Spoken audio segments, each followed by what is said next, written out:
প্রিয় শিক্ষার্থীবৃন্দ, ম্যাথ ক্লাসে তোমাদের সবাইকে স্বাগতম। আশা করি তোমরা সকলেই ভালো আছো। আজ আমরা তৃতীয় অধ্যায়ের প্রথম লেকচারে ক্লাস নেব। তৃতীয় অধ্যায়টি হচ্ছে আমাদের জ্যামিতি রিলেটেড। আমাদের ফার্স্ট চ্যাপ্টার আমাদের ফার্স্ট পেপার বইতে জ্যামিতির দুইটা চ্যাপ্টার রয়েছে। একটি হচ্ছে সরলরেখা আর একটা হচ্ছে বৃত্ত। তো সরলরেখাটা আমাদের তৃতীয় অধ্যায়ে পড়েছে। তাহলে সরলরেখার মধ্যে আবার অনেকগুলো সেকশন আছে। তো ফার্স্ট সেকশনটা হচ্ছে স্থানাঙ্ক জ্যামিতি নিয়ে। তাহলে আজকের লেকচারে আমি তোমাদেরকে স্থানাঙ্ক নিয়ে কিছু আইডিয়া দেব। তাহলে শুরু করা যাক আজকের ক্লাস। প্রথমে আমরা চলে আসি যে কার্তেশীয় সমতল বলতে কি বুঝি।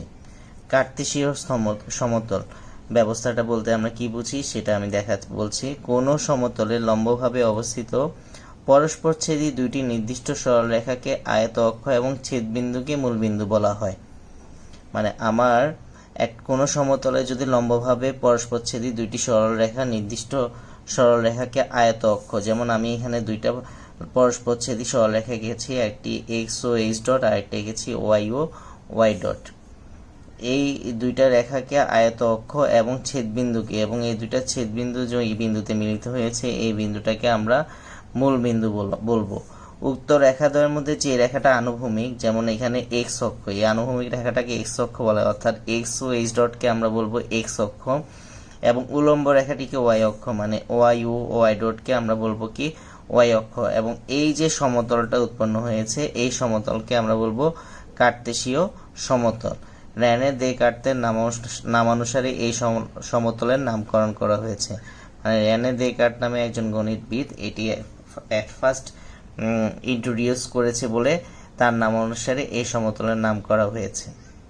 তাহলে আমার কার্তেশীয় সমতল ব্যবস্থা হচ্ছে যে দুইটা রেখা পরস্পর লম্বভাবে ছেদ করবে, এবং এই ছেদ বিন্দুর যে বিন্দুতে এই দুইটা রেখা পরস্পর যে বিন্দুতে ছেদ করবে সেই বিন্দুকে আমরা মূল বিন্দু বলবো।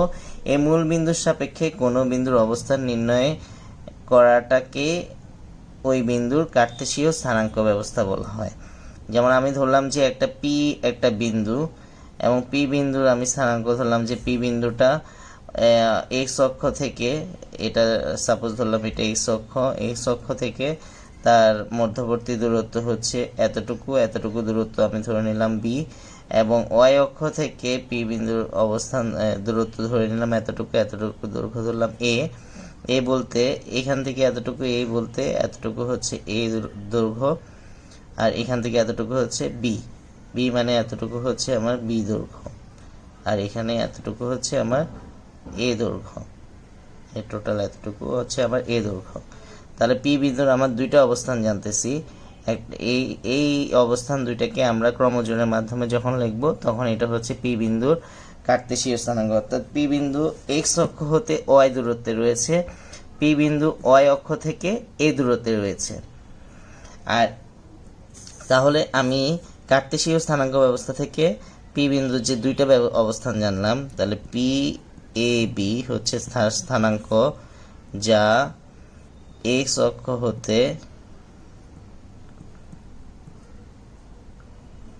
পি এ বি বিন্দুর দূরত্ব।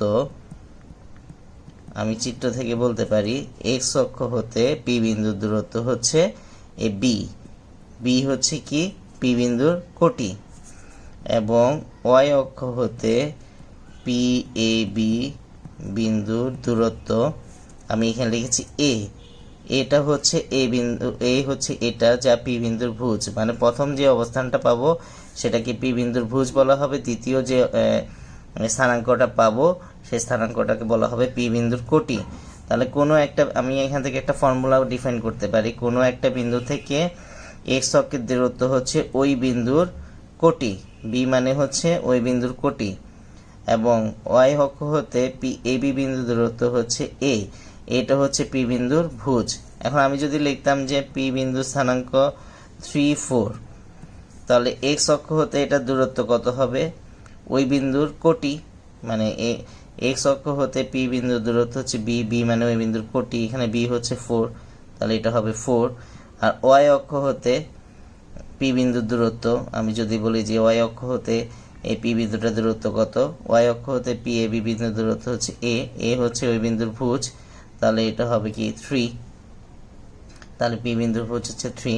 আচ্ছা, আমি সাপোজ ধরলাম যে পি থেকে এই যে এই দৈর্ঘ্যটা আমি ধরলাম যে এটা পি এম লম্ব এঁকেছি, আর পি থেকে ওয়াই অক্ষের উপর আমি সাপোজ ধরলাম যে পি এন লম্ব এঁকেছি।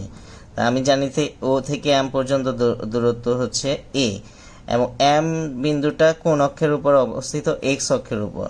তাহলে এক্স অক্ষের উপর আমি কার স্থানাঙ্ক পাবো? ভুজ পাবো, কিন্তু কোটি পাবো না। তাহলে এম বিন্দুর স্থানাঙ্ক হচ্ছে A0। একই রকম ভাবে এনটা হচ্ছে আমার কোন অক্ষের উপর অবস্থিত? ওয়াই অক্ষের উপর অবস্থিত।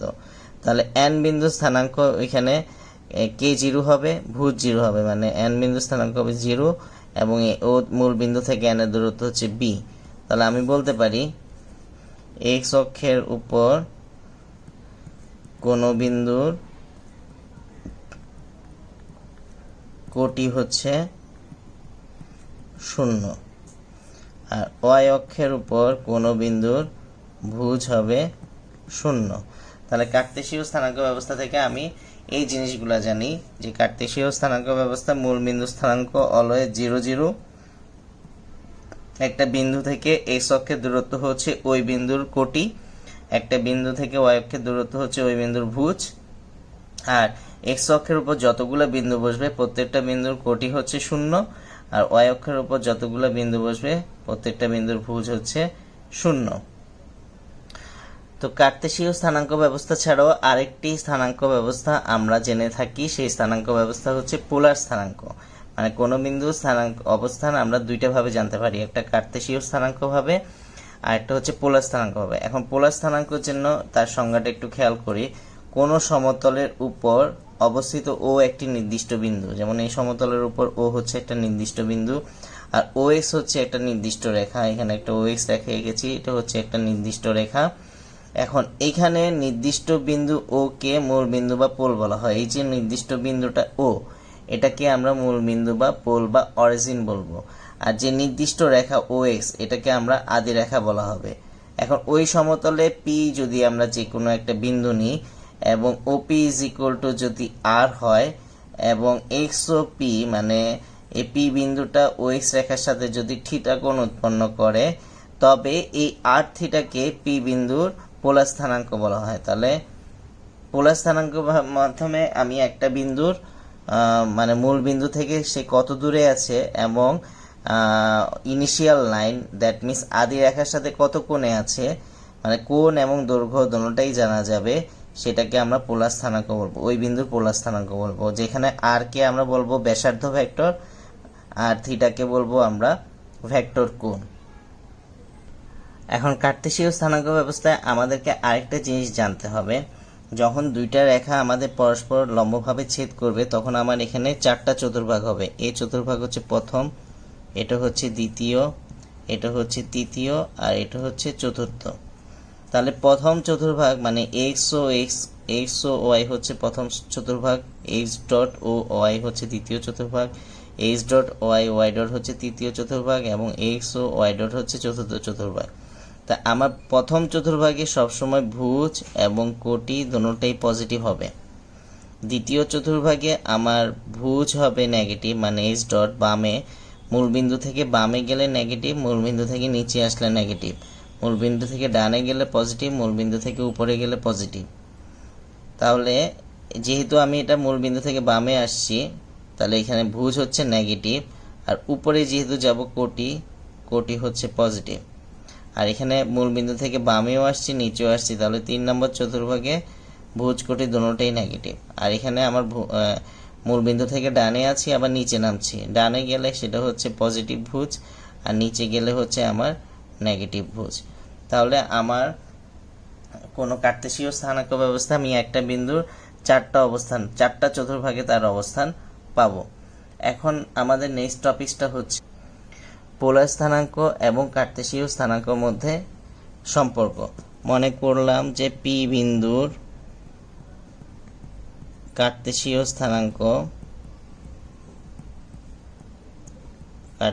স্থানাঙ্ক হচ্ছে এক্স ওয়াই, আবার পি বিন্দুর পোলার স্থানাঙ্ক হচ্ছে আর থিটা। এখন এটা নিয়ে যদি আমি একটা চিত্র ড্র করি, এক্স ও ওয়াই, এখানে বামে গেলে এইচ ডট আর নিচে গেলে ওয়াই ডট। এখন আমি একটা পি বিন্দু নিলাম, এই পি বিন্দুর কার্তেশীয় স্থানাঙ্ক হচ্ছে এক্স অ্যান্ড ওয়াই।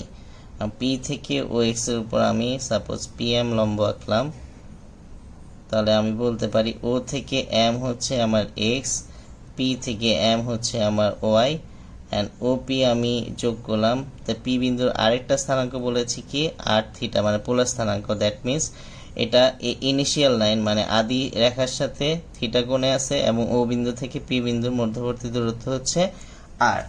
তাহলে আমি যদি এই পি ত্রিভুজ পি ও এম একটা যদি ত্রিভুজ ধরি, সমকোণী ত্রিভুজে আমি পিথাগোরাসের সূত্রটা যদি অ্যাপ্লাই করি, তাহলে আমি বলতে পারি OP square is equal to OP square is equal to M square plus P M square. তাহলে ওপি সমান হচ্ছে আর স্কোয়ার, ও এম হচ্ছে এক্স স্কোয়ার, পি এম হচ্ছে ওয়াই, ওয়াই স্কোয়ার। তাহলে আর ইজ ইকুয়াল টু আসবে root over x square plus y square. That means আমার যদি কার্তেশীয় স্থানাঙ্ক দেওয়া থাকে, অর্থাৎ ভুজ এবং কোটি দেওয়া থাকে, তাহলে আমি পোলার স্থানাঙ্কের আরটা বের করতে পারবো।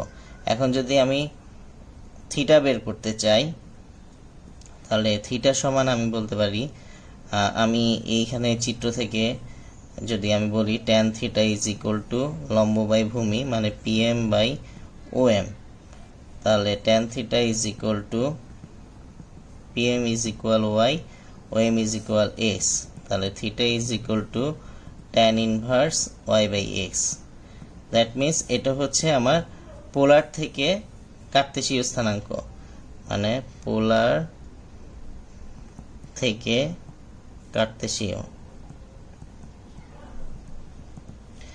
এখন আমার যদি বলে কার্তেশীয় থেকে পোলার, সরি, এটা হচ্ছে আমার কার্তেশীয় স্থানাঙ্ক দেওয়া আছে, সেখান থেকে আমি পোলার স্থানাঙ্ক বের করছি, মানে কার্তেশীয় থেকে পোলার। এখন যদি আমার বলে যে পোলার থেকে কার্তেশীয়, পোলার থেকে কার্তেশীয় মানে আমার পোলার স্থানাঙ্ক দেওয়া থাকবে, আমাকে কার্তেশীয় স্থানাঙ্ক বের করতে হবে। দ্যাট মিনস এক্স এবং ওয়াই এর মান বের করতে হবে। তাহলে আমি একবার চিত্র থেকে চিন্তা করি যে কস থিটা সমান আমার কি লেখা যাবে। কস থিটা সমান আমি জানি যে ভূমি বাই অতিভুজ মানে ও এম বাই ওপি। তাহলে cos theta is equal O M হচ্ছে এক্স, ওপি হচ্ছে আর। তাহলে এখান থেকে লিখতে পারবো x is equal to r cos theta. That means আমি থিটা এবং আর এর মান জানলে এক্স এর মান বের করতে পারবো। একই রকম ভাবে চিত্র থেকে আমি যদি দেখি সাইন থিটা, সাইন থিটা সমান আমরা জানি লম্ব বাই অতিভুজ। লম্ব হচ্ছে তাহলে ওয়াই আর অতিভুজ হচ্ছে আর, তাহলে y is equal to r sine theta. তাহলে আমি আর আর থিটার মান জানলে এভাবে ভুজ এবং কোটি বের করতে পারবো, মানে এক্স এবং ওয়াই এর মান বের করতে পারবো। এটা হচ্ছে পোলার থেকে কার্তেশীয় স্থানাঙ্ক। এখন আমার কোশ্চেনটা হচ্ছে যে কার্তেশীয় থেকে যখন পোলার বের করব, এখন কার্তেশীয় স্থানাঙ্ক কিন্তু আমার চারটা চতুর্ভাগে থাকতে পারে। চারটা চতুর্ভাগে যখন পি বিন্দু আমার সেকেন্ড ঘরে চলে আসবে, পি বিন্দু যখন থার্ড ঘরে চলে আসবে অথবা ফোর্থ ঘরে চলে আসবে, তখন কিন্তু থিটার মান আর একই থাকবে না। থিটার মান সেকেন্ড ঘরের জন্য একটা মান আসবে, থার্ড ঘরের জন্য একটা মান আসবে, ফোর্থ ঘরের জন্য একটা মান আসবে। আর আমার সেমই থাকবে, মানে ব্যাসার্ধ ভেক্টর, মানে এই দৈর্ঘ্যটা আমার পিটা যদি এইখানেও হয় আমার দৈর্ঘ্য সেম থাকবে, কিন্তু আমার যখন পি বিন্দুটা সেকেন্ড ঘরে চলে আসবে তখন কিন্তু সেই ইনিশিয়াল লাইনের সাথে এই স্থূলকোণ উৎপন্ন করে, আগে করেছে সূক্ষ্মকোণ, এখন করেছে স্থূলকোণ। এই ঘরে আসলে কোণটা আরও বড় হয়ে যাবে। তখন পি এর বিভিন্ন অবস্থানের জন্য আমার থিটার যে বিভিন্ন মান হবে সেটা এখন আমি তোমাদেরকে দেখাচ্ছি। পি যদি প্রথম চতুর্ভাগে পড়ে, মানে পি এর স্থানাঙ্ক যদি এক্স ওয়াই হয়, অর্থাৎ এটা প্রথম চতুর্ভাগে আছে, চতুর্ভাগ, তখন আমার থিটার মান কি হবে সেটা বের করবো। তো আমি চিত্র সাইডে দিয়ে দিচ্ছি, এটা হচ্ছে এক্স, এটা হচ্ছে ওয়াই, এটা ও, এটা এক্স ডট, এটা হচ্ছে ওয়াই ডট। পি এখন এই বিন্দুতে আছে, ফার্স্ট ঘরে আছে, এবং এটা স্থানাঙ্ক এক্স ওয়াই। তখন থিটা হয়ে যাবে এটা, তখন থিটা ইজ ইকুয়াল টু আমার হচ্ছে ট্যান ইনভার্স y/x প্রথম চতুর্ভাগে যখন পড়বে। পি যদি আমার সেকেন্ড চতুর্ভাগে চলে আসে, প্রথমে নাক থেকে যদি সেকেন্ড চতুর্ভাগে চলে আসে, তখন কি হবে থিটার ভ্যালু? তখন পি হচ্ছে এই ঘরে, সেকেন্ড ঘরে, তখন এখানে আমার ভুজ হচ্ছে নেগেটিভ, কোটি হচ্ছে পজিটিভ, মানে তখন দ্বিতীয় চতুর্ভাগের ক্ষেত্রে হবে দ্বিতীয় চতুর্ভাগ পি এর স্থানাঙ্ক হচ্ছে -xy। তখন আমার এই রেখাটা ও এক্স রেখার সাথে এই থিটা কোণটা উৎপন্ন করবে। এই থিটা কোণের মানটা হবে তখন theta is equal two pi minus tan inverse y/x, মানে এটা আমার 180 ডিগ্রি থেকে tan ইনভার্স y/x মাইনাস চলে যাবে। যদি আমার পি আমার তৃতীয় চতুর্ভাগে চলে আসে,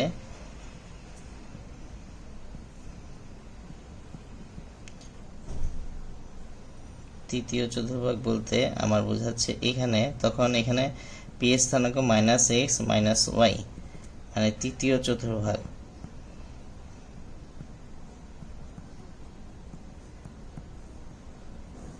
পি বিন্দু স্থানাঙ্ক তখন -x -y, তখন সে ও এক্স এর সাথে একটা অ্যাঙ্গেল করবে এটা, আরেকটা অ্যাঙ্গেল করবে এটা।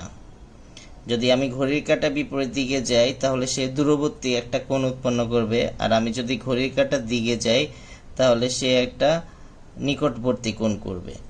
তাহলে আমি যদি পজিটিভ মানে পজিটিভ অ্যাঙ্গেলে যেতে হলে আমাকে ঘড়ির কাঁটা বিপরীতে যেতে হবে, আর নেগেটিভ অ্যাঙ্গেলে যেতে হলে আমাকে ঘড়ির কাঁটার দিকে যেতে হবে। তাহলে এখানেও আমি তার দুইটা অ্যাঙ্গেল পাই, একটা হচ্ছে নিকটবর্তী, একটা দূরবর্তী। তোমরা যে কোনো একটা আনসার লিখলে হবে। যদি আমি নিকটবর্তীটা নিই, নিকটবর্তী কোণ নিলে আমার কোণটা আসবে negative angle, that means theta is equal two তখন আমার হবে -পাই plus tan inverse y/x absolute value. এগুলো সবগুলোই অ্যাবসোলিউট ভ্যালু হবে, মানে মডুলাস, অবশ্যই মডুলাস চিহ্ন হবে। আর যদি আমার পি বিন্দুটা চতুর্থ চতুর্ভাগে পড়ে, চতুর্থ চতুর্ভাগ, অর্থাৎ পি এর স্থানাঙ্ক যদি আমার x -y হয়, দ্যাট মিনস পি তখন এখানে চলে আসবে, পি এর স্থানাঙ্ক x -y, তখন এটা হচ্ছে চতুর্থ চতুর্ভাগ। তখন এটার ক্ষেত্রেও আমি দুইটা অ্যাঙ্গেল পাবো, একটা অ্যাঙ্গেল পাবো এটা ঘড়ির কাঁটার দিকে গেলে হচ্ছে নিকটবর্তী কোণ পাবো, আর ঘড়ির কাঁটার যদি আমি বিপরীত দিকে যাই তাহলে আমি দূরবর্তী কোণ পাবো। আচ্ছা, এটা নিকটবর্তীটা লিখেছি, এটা যদি আমার দূরবর্তীটা চাও তোমরা লিখতে পারো, দূরবর্তী কোণ হবে theta is equal two pi plus tan inverse y/x, এটা আসবে। আর পি x - y মানে যদি চতুর্থ চতুর্ভাগে পড়ে, তখন নিকটবর্তী কোণ theta is equal two tan inverse y/x হবে অ্যাবসোলিউট ভ্যালু, মানে এটা এই অ্যাঙ্গেলটা হচ্ছে নিকটবর্তী। আর যদি দূরবর্তী কোণ বলে, দূরবর্তী কোণ, তাহলে theta is equal two twice pi minus tan inverse y/x। Obviously tan inverse y/x আমাদের অ্যাবসোলিউট ভ্যালুটা ইউজ করতে হবে, মানে পজিটিভ হোক নেগেটিভ হোক, যখন তুমি সূত্র অ্যাপ্লাই করবে এখানে আমাদের অ্যাবসোলিউট ভ্যালুটা অবশ্যই দিবা। যদি আমি প্রথম দুইটাতে দিই নাই, আমি এখন মেনশন করে দিয়েছি। তাহলে আমি তোমাদেরকে বলতেছি, যখন আমার কার্তেশীয় স্থানাঙ্ক থেকে পোলার স্থানাঙ্ক বের করতে বলবে, তখন আমার ভেক্টর কোণ মানে থিটার মানটা পি এর চারটা অবস্থানের জন্য চারটা থিটার মান আমি দেখিয়ে দিয়েছি, এবং এই চারটা অবস্থানের জন্য চারটা থিটার মান তোমাদেরকে জানতে হবে। এখানে আমি নিকটবর্তী কোণ, দূরবর্তী কোণও দিয়েছি, তোমাদের যে কোনো একটা সূত্র অ্যাপ্লাই করলেই হবে। বাট যখন আমার এমসিকিউ কোশ্চেন থাকবে তখন অপশানে যেটা থাকবে সেটা দেখে আমাদেরকে আনসার করতে হবে। আর আর এর মান মানে ভেক্টর, ব্যাসার্ধ ভেক্টর অলওয়েজ সেম থাকবে, মানে √x² + y²। এখানে ওপির দৈর্ঘ্য যা, এখানেও ওপির দৈর্ঘ্য একই, আর এর মান সেম থাকবে, জাস্ট চেঞ্জ হবে আমার থিটার মান। তাহলে আজকে আমি তোমাদেরকে কার্তেশীয় স্থানাঙ্ক এবং পোলার স্থানাঙ্ক সম্পর্কে একটা বেসিক আইডিয়া দিলাম। নেক্সট ক্লাসে এই সম্পর্কিত কিছু ম্যাথের প্রবলেমের সলিউশন করব। সেই পর্যন্ত সকলেই ভালো থাকো, সুস্থ থাকো, সবাইকে ধন্যবাদ।